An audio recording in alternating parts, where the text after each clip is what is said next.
Vote surrender needs to stop. Forfeiting needs to stop. You're only hurting yourself as well as your teammates when you do this.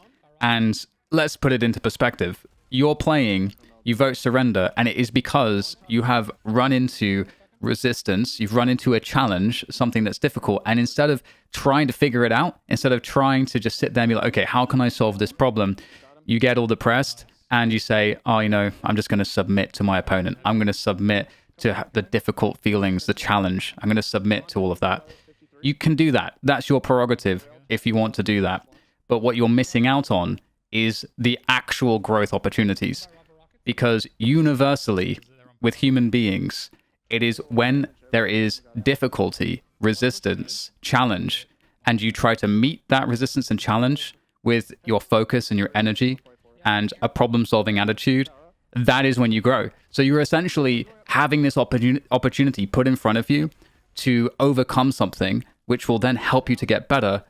That is the perfect place to get better. And you're saying, no, I don't want that. It's too hard. And there's no other way to characterize that other than weakness. Now, we're human beings and we won't be able to be strong all of the time. But considering how often I see this when I'm playing ranked or when I'm playing with other people, how quickly they'll just give up and just submit themselves to the challenge and say that they're essentially communicating to themselves that I'm not good enough to overcome this. Now, the reality is that you're not always going to be good enough, but that's not the point. The point is not to actually win necessarily. It is to apply yourself to that challenge and try to find a way to win. And you'll surprise yourself because there'll be many, many times when you'll actually get to that result just by sticking with the process of applying yourself when there is difficulty because you value improving and getting better.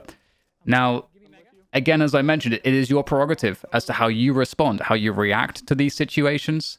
But if you want to have more self-respect, if you want to have more self-esteem, if you want to feel accomplished or like you're actually achieving something, it is in those moments when you apply yourself, when there is difficulty, that you will achieve that. So don't waste it. And also do your teammates the respect of not giving up. Keep it to yourself. Do better. In the words of Joey Swole, do better.